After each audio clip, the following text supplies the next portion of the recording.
Good morning anak-anak, apa kabar hari ini? Oke, hari ini kita akan belajar tentang bab 6. Silahkan kalian bisa buka buku paketnya. Kita akan belajar tentang susunan tata surya. Baik, nah di bab 6 ini di buku kalian itu materinya ada 7 submateri. Yang pertama kalian akan belajar tentang matahari, kemudian yang kedua adalah planet, yang ketiga adalah planet kerdil atau Pluto, kemudian kalian akan belajar satelit-satelit, kemudian kalian akan belajar asteroid, lalu ada komet, serta meteoroid. Baik, hari ini kita akan cukup belajar tentang matahari dan bagaimana susunan pada tata surya. Perlu kamu ketahui dan boleh kamu cari informasi lebih lanjut, susunan tata surya kita itu ada yang namanya nanti galaksi.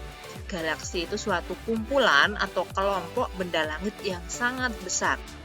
Galaksi itu terdiri dari gas, debu, bintang, maupun planet beserta satelit yang mengelilinginya. Galaksi kita bumi ini, planet bumi ini, kita berada pada galaksi Bima Sakti, yaitu terdapat jutaan bintang. Salah satunya bintang itu adalah matahari. Nah, matahari ini juga menjadi pusat dari suatu sistem, yaitu yang disebut sistem tata surya. Oke, jadi semua nanti ini ada planet, ada satelit, ada asteroid, ada komet, ada meteorit, itu nanti berpusat pada matahari. Baik, kita akan tahu lebih lanjut ada apa saja di matahari.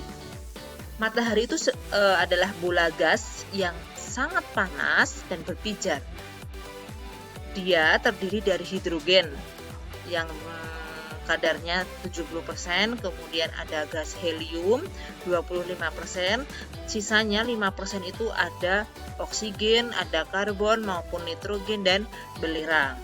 Kemudian kalian bisa tahu diameternya matahari itu kira-kira kurang lebih 864.000 mil atau 112 kali diameter bumi.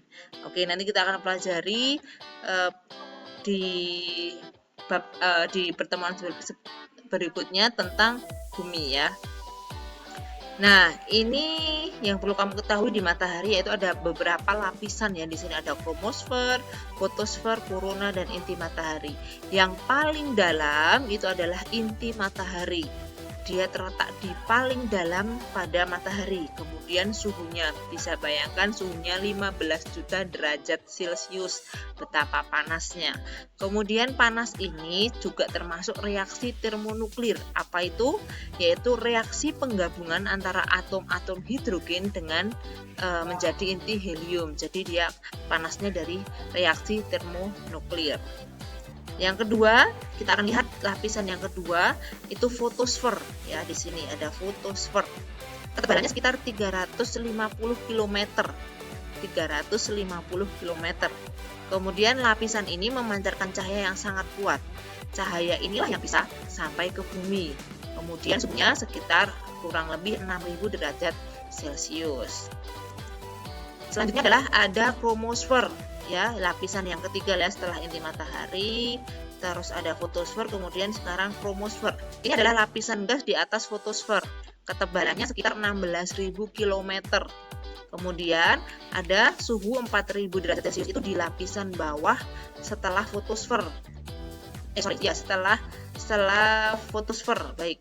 Kemudian suhu 10.000 derajat Celcius itu di lapisan yang paling atas. Ini akan tampak seperti cincin merah ketika gerhana matahari. Nanti kita juga akan belajar tentang adanya gerhana matahari. Yang terakhir itu di lapisan matahari itu ada korona ya. Korona itu lapisan paling luar di matahari. Kemudian ketebalannya itu sekitar 2,5 juta kilometer.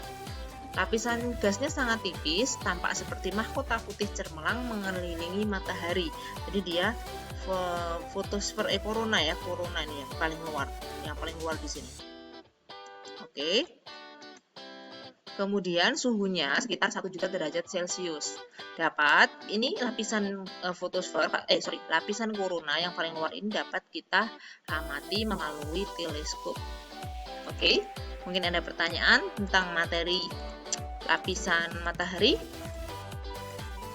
Baik, bisa diulang ya. Hari ini kita sudah belajar tentang matahari, kemudian susunan tata surya kita berada di galaksi Bima Sakti. Kemudian matahari itu termasuk pusat tata surya kita. Ini di sini ada beberapa komposisi di matahari, kemudian ada diameternya.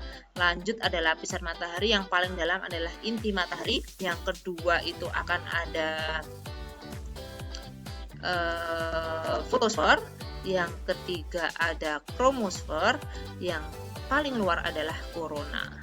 Oke, thank you very much. Selamat belajar. Jangan lupa tetap semangat. Oke, jaga kesehatan ya. Sampai bertemu ketika PTM. Goodbye.